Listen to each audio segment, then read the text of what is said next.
বন্ধুরা, আমি আলু, পেঁপে আর কল বের করা ভেজানো ছোলা দিয়ে সবজি বানাচ্ছি। এখানে কিছুটা আলু আর পেঁপে কেটে নিয়েছি। পেঁপেটা আর আলুটা আমি বয়েল করে নেব। এটা আমি মাইক্রোওভেনে দিয়ে দিচ্ছি, দিয়ে বয়েল করে নিচ্ছি।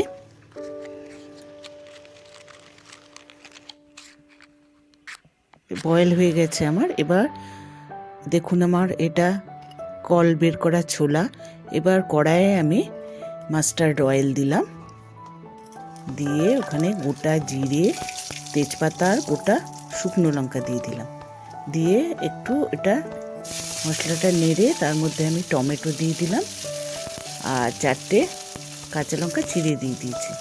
দিয়ে কিছুটা পরিমাণ আদা দিয়ে দিলাম।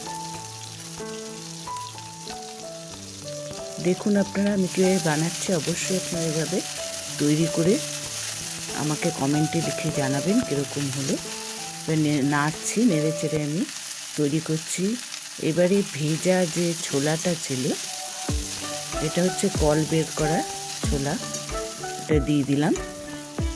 এরপরে আলু আর পেঁপে সেদ্ধ করা সেটা দিয়ে দিয়েছি। দিয়ে আমি ভালো করে সব একসঙ্গে মিশিয়ে নিচ্ছি। এভাবে আপনারা অবশ্যই ঘরে তৈরি করে আমাকে সাবস্ক্রাইব করবেন। সাবস্ক্রাইব করলে অনেক নানান ধরনের রেসিপি দেখতে পারবেন। এরপরে আমি স্বাদ মতো নুন দিলাম, হলুদ দিলাম, কাশ্মীরি লঙ্কা গুঁড়ো দিলাম আর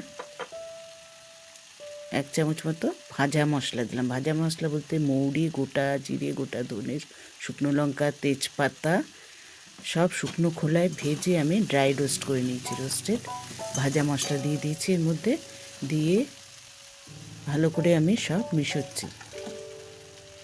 আপনারা দেখতে থাকুন আর কি বানাচ্ছি।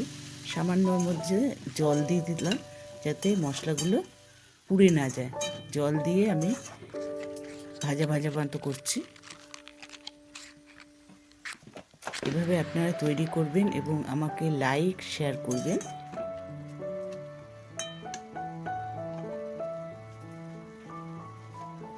দেখুন কিভাবে তৈরি করছি, এটা খুবই টেস্টি আর খেতে প্রত্যেকের সবাই খুব পছন্দ করে। এভাবে বানিয়ে অবশ্যই আপনারা খেয়ে দেখবেন।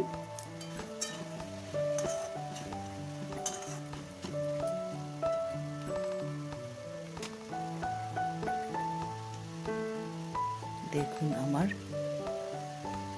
সবজি তৈরি হচ্ছে। এবারে এর মধ্যে সামান্য চিনি দিয়ে দিলাম যাতে নুন আর চিনি ব্যালেন্স থাকে। নিরামিষ সবজিতে একটুখানি সামান্য চিনি দিলে ভালো হয় এটা। এবারে আমি কষিয়ে কষিয়ে রান্না করছি।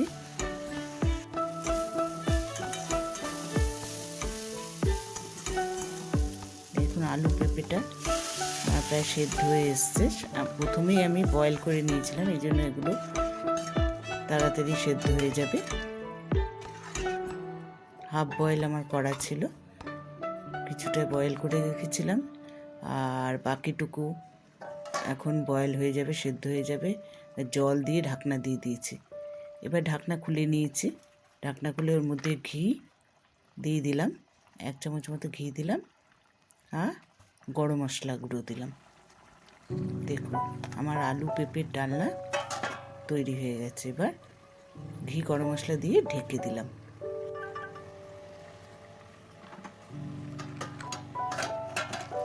ঢাকনা খুলে নিয়েছি। আমার সবজি সব সেদ্ধ হয়ে গেছে। এবারে আমার আলু পেঁপের ডালনা তৈরি হয়ে গেছে।